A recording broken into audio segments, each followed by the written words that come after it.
Hey friends, welcome back to Better on Purpose. I'm so glad you decided to spend a little bit of your time with me today. And I know I mentioned that in almost every podcast episode, but I really don't want to just breeze past that this week.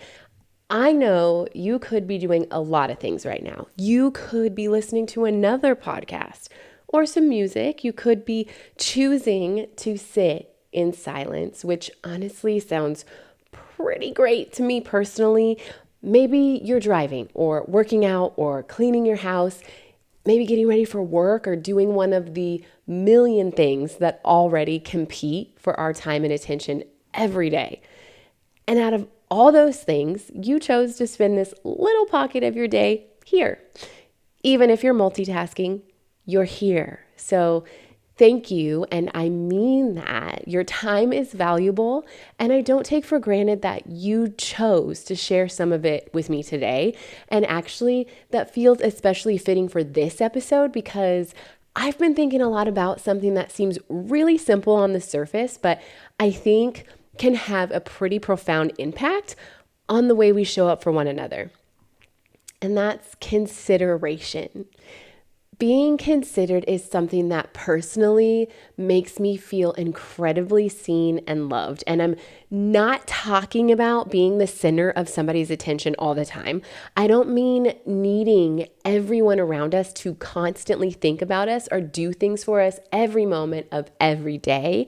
I'm talking about those little moments when something happens and you realize, oh, you thought about me. You paid attention, you remembered, you noticed. And there's something about that that gets me every single time. And I don't think that feeling is unique to me. I think most of us would like to feel seen. Maybe the way that happens looks different for each of us, but there's something meaningful about realizing that another person paid enough attention to learn something about you and then allowed what they learned to influence how they showed up for you. Because that's really what consideration requires. Attention. It requires us to look beyond ourselves long enough to actually notice the people around us, to listen, to learn them, to remember things about them, to notice what makes them light up, what makes them feel supported or encourages them, what fills their cup, because we can genuinely care about someone and still care for them almost entirely through the lens of what comes naturally to us. We give the gift we would want. We offer the help we would appreciate. We encourage someone in the way we like to be encouraged. We invite them into things we enjoy, and none of that is bad. The attention behind it can be completely genuine, but there's another level of care that happens when we stop long enough to consider the actual person in front of us. What matters to them? What makes them feel seen? What have they told us about themselves that maybe seemed insignificant at the time, but was actually an opportunity for us to learn something about them? What fills their cup? Because sometimes the difference between doing something nice for somebody and making someone feel genuinely seen is simply that we were paying attention. And sometimes it really is the smallest thing. One day, maybe like a week or so ago, I found myself in a conversation with a friend. We had just finished a Zumba class. That's something that I absolutely love and adore. And in the middle of this conversation, my friend randomly asked me what my favorite candy is. And if you know me, you know I couldn't just answer the question like a normal person. I couldn't just be like, oh, this is my favorite candy. No. I leaned into, well, Reese's are my actual favorite, but lately I've been on this almond Snickers kick and just rambling. And before I could even finish explaining my current candy hierarchy, she playfully interrupted me by tossing a Reese's at me because she already knew. She was basically setting me up. And y'all, it made my entire day, like no joke, over a Reese's. And obviously I love Reese's, so there's that, but it really wasn't about the candy. It was the fact that at some point, completely separate from that moment, she remembered something about me and thought, oh, Teryn would like this, and then actually did something with that thought. She knew something I liked, she remembered it, and she had intentionally grabbed it because she knew I would enjoy it. It was probably a couple of dollars, but the consideration behind it made it worth so much more to me. And I think that's what makes consideration so impactful. It doesn't necessarily require us to do more. It asks us to pay more attention to what we're already doing. A more expensive gift isn't automatically a more meaningful gift. A huge gesture isn't automatically more impactful than a small one. Spending hours doing something for somebody isn't necessarily going to fill their cup more than something that took you 5 minutes. Sometimes it will, but sometimes the thing that means the most is simply the thing that says, I know you, I remembered, I considered you when you weren't standing right in front of me. And that may look like someone remembering your coffee order. Maybe they hear a song and immediately send it to you because something about it made them think of you. Maybe you mentioned something you wanted 6 months ago and completely forgot you ever said it, but they remembered. Maybe they know you don't really care about gifts, so instead of buying you something just to check a box, they plan time with you doing something they know you love. Maybe you're someone who really values words, and instead of assuming you already know how they feel about you, they actually take the time to tell you. Maybe you've had an absolutely terrible week and they know you well enough to understand that you don't want advice. You don't need somebody to fix it. You just want somebody to sit with you and say, yeah, this sucks, but I'm here. Or maybe you're the complete opposite. Maybe sitting around talking about your feelings is the last thing you want to do. And the person who loves you knows that too. So instead they say, get dressed. We're getting out of this house. That's consideration. It's not necessarily about the thing. It's about knowing the person well enough to ask, what would actually make them feel cared for? Because what fills my cup may do absolutely nothing for you. And what makes you feel incredibly loved might make somebody else uncomfortable. One person might absolutely love the idea of a surprise party, and another person may consider a surprise party to be their worst nightmare. And if you throw the second person a surprise party because you think surprise parties are amazing, you can have the absolute best intentions in the world, but you weren't really considering them. And I think that's where consideration asks a little more of us than simply having good intentions. It asks us to pay attention, to listen when people tell us who they are, to be curious about them, to remember, and then when we have the opportunity to use what we've learned. Not because we're keeping some mental database of everybody we know. Not because we should be studying the people in our lives, trying to figure out the perfect way to love them. And definitely not because we're supposed to anticipate needs people have never communicated to us. We're gonna forget things. We're going to miss cues. We're going to get it wrong sometimes. That's part of being human. The goal isn't perfect consideration. It's intentional consideration. And when we start practicing that, something interesting happens. We start noticing more, not just favorite candy and coffee orders, but people. We notice the person who's normally really talkative is unusually quiet. We notice somebody standing on the edge of the room while everyone else seems to be talking to somebody. We notice when the friend who usually checks on everybody else hasn't really talked about how they're doing lately. We remember that somebody told us they had an interview this week. So instead of waiting for them to bring it up, maybe we ask how it went. We notice when somebody lights up talking about something, and maybe we ask another question instead of immediately redirecting the conversation back to ourselves. And there's something really powerful about becoming people who notice, not because we're trying to analyze everybody around us, not because every single thing we notice requires a response, but because so much of life is spent moving quickly from one thing to the next.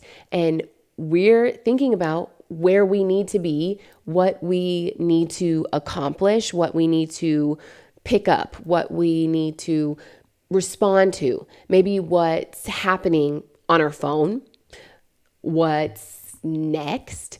And it becomes really easy to be around people without actually being present with people. There's a difference. Consideration asks us to slow down just enough to occasionally look beyond like our own immediate experience and ask, what am I noticing here? And sometimes that's about one person, but sometimes it's bigger than that.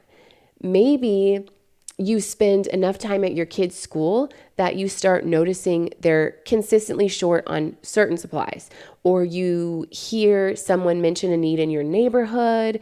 You might be a part of an organization and realize there's a group of people whose experience hasn't really been considered. Or maybe you notice that somebody has a great idea, but doesn't have the connection they need to actually get it in front of the right person. Or you could see a problem and immediately think, wait, I actually know someone who would be incredible at helping with this. And I want to be really careful here because I am absolutely not saying you noticed it, so now it's yours, because that's a whole other conversation. And some of us, myself included, probably need significantly less encouragement to take on more things. Seeing a need doesn't automatically make you responsible for meeting it. Caring about something doesn't mean you have to carry it. Sometimes consideration leads to action, and sometimes you have the capacity, the resources, the skill set, the time, and the desire to step in. That's awesome, but maybe you don't. Maybe consideration looks like saying, hey, I know someone who would be really good at this, and making the actual introduction. It might be as simple as sharing the information with somebody who has more capacity than you do, or sending a resource, making the connection, donating if you're able and you feel up for it, or maybe telling someone else about a cause you think they might care about. Your role might simply be recognizing that something matters and helping it get in front of the right people. And then you let them take it from there. You can notice, you can care, you can contribute, whatever makes sense for you, and you can still let someone else carry it forward. Because consideration should include considering your own capacity too.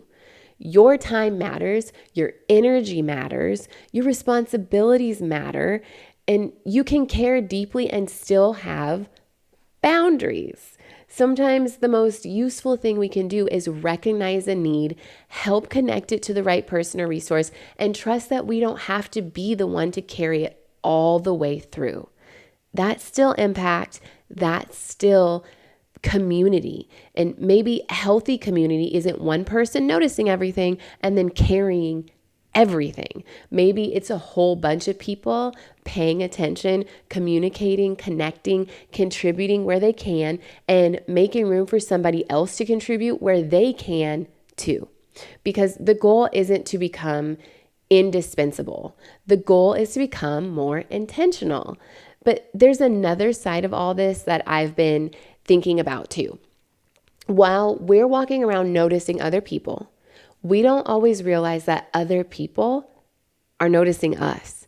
And that can be kind of uncomfortable to think about, right? Because I don't mean that in a people are watching you, so you better make sure you're doing everything right kind of way. That's not what I'm saying. It's not where I'm going with this. I mean, like, just that we're picking up little pieces of information about the people around us. They're picking up little pieces of us too. There are things you've said that you probably don't even remember saying that somebody else still remembers. There are small acts of kindness you haven't thought about since the moment they happened that somebody else carried with them. There are ways you consistently show up that may have become meaningful to someone without you ever realizing it. And sometimes, if we're lucky, somebody tells us. I've had the opportunity to experience both sides of that recently. Like, one example, there's a younger person in my life who has this incredibly bright energy about her. She's one of those people who can walk into a space smiling and somehow shift the energy in the room. And there were a few moments recently when I was really in my own head and overthinking, second guessing myself, internally spiraling a little bit. And she had absolutely no idea. She wasn't intentionally trying to encourage me. She wasn't trying to make me feel better. She was literally just being herself. But I noticed how her presence affected me. So I told her. I told her that she radiates light, that her energy is contagious in the best possible way, and that she has this ability to make a space feel brighter simply by being herself. And then I moved on. I didn't think I had said anything particularly profound. I saw something good in somebody and I said it out loud. But a few days later, I found out that she had gone home and kept talking about what I'd said with her family because it mattered to her. And I had no idea it would. What felt like a pretty small interaction to me had apparently become something bigger for her. And then not long after that situation, almost the exact opposite happened. I was sitting in a room listening to a group of young people talk about some of their recent experiences when one of them unexpectedly started talking about me. And when I say unexpectedly, I mean unexpectedly. He actually started by acknowledging that I probably thought I was the last person he would ever shout out. And honestly, he was right. I had absolutely no idea this was coming, but what caught me off guard wasn't only that he said kind things about me, it was what he had noticed. He remembered something vulnerable I had shared. He remembered things I had said. He had noticed a stretch of time when I hadn't been around as much, and apparently he had noticed enough about the way I normally show up to recognize that something felt different when I wasn't there. He talked about things I contribute that I didn't realize he was paying attention to. He talked about the ways I had impacted him and other people around him. And essentially what I heard underneath all of it was, your presence matters. And y'all, I lost it. Like, boohoo sobbing because I was all the way in my feels because I didn't know. I had no idea that this particular person had been paying attention to any of those things. And there was something especially significant about hearing that during a season when I had been doing a whole bunch of second guessing myself and questioning how well I was showing up in certain areas of my life. Here was somebody I never would have expected, reflecting something back to me that I was having a really difficult time seeing for myself. And the more I've thought about those two experiences, the more I realize that they were almost mirrors of each other. I had seen something in this young woman that she may not have fully recognized in herself. So I named it. And she's carried my words with her. Someone else had seen something in me that I couldn't necessarily see clearly in myself. He named it. And now I've been carrying his words with me. And I started thinking, how often is this happening between all of us without anybody ever saying anything? How many people have impacted you in ways they have absolutely no idea about? And how many people might be carrying something you gave them without realizing you ever gave it? Maybe somebody said something to you years ago that they wouldn't even remember saying today, but you remember. Maybe there was a teacher who made you feel capable at a time when you didn't feel particularly capable. Maybe there's a coach who believed in you, a coworker who made a difficult job bearable, a friend who showed up during a season when everybody else seemed busy, somebody who made sure you weren't standing alone, someone who included you, someone who encouraged you at exactly the right moment.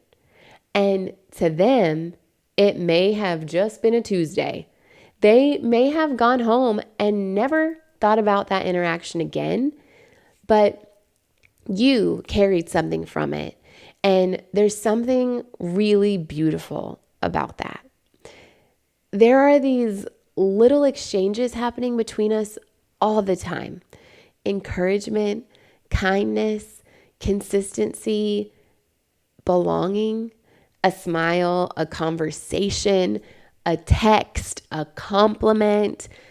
Maybe it's someone remembering or someone making room, someone being vulnerable enough that it gave somebody else permission to be vulnerable too. Small things, tiny seeds, and we don't always get to see what grows from them. I recently heard someone talking about mustard seeds and whether or not you connect to that from a faith perspective.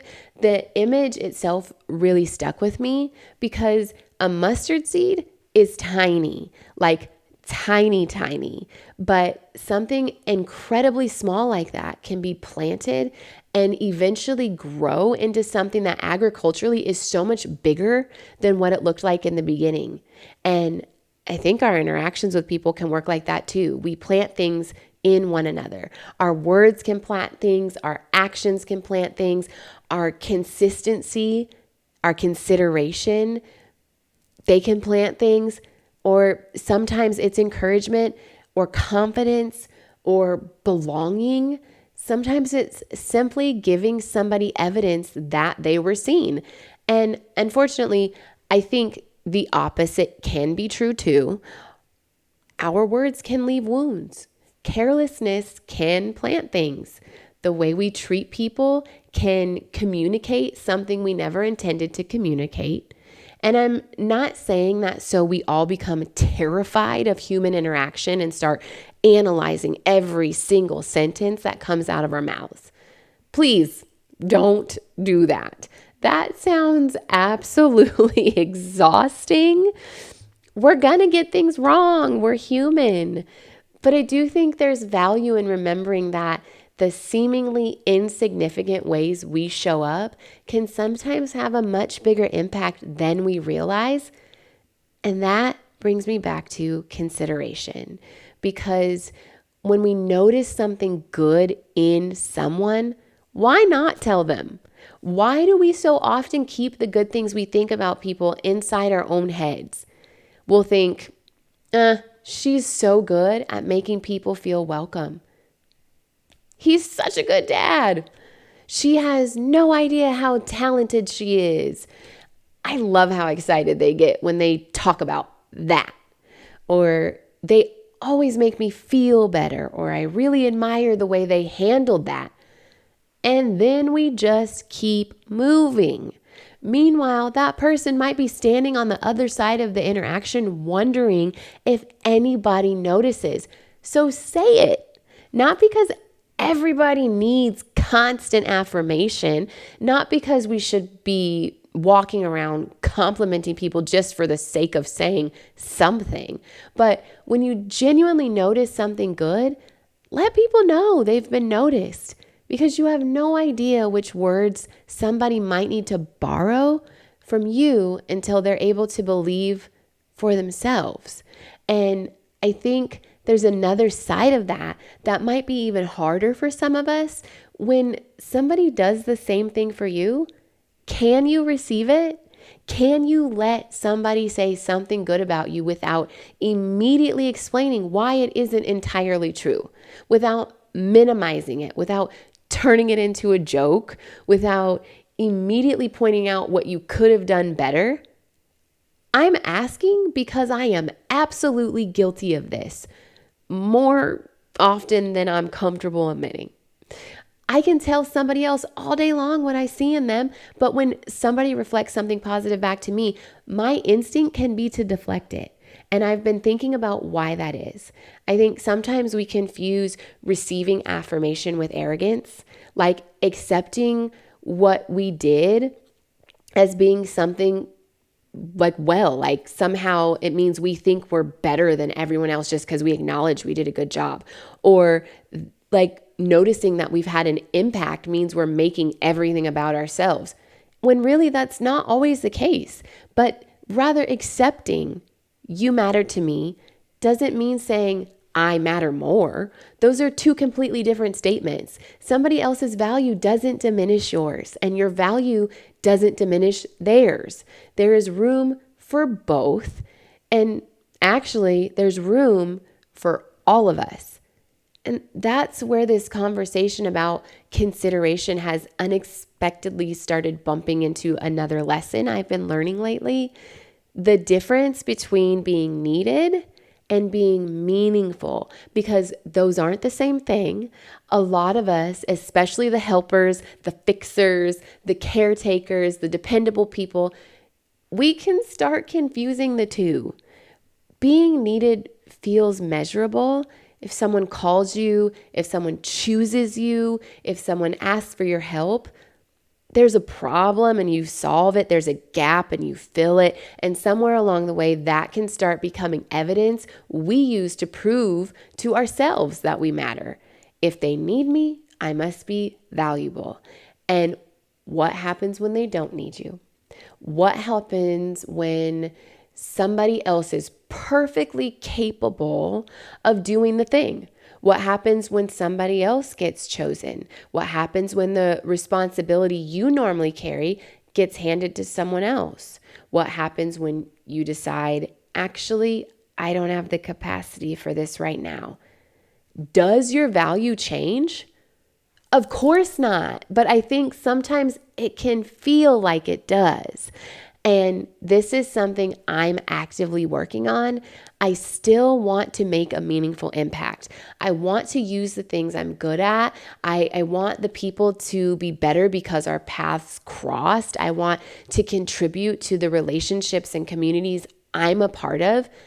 But I don't want how much people need me to become the gauge I use to determine how much I matter.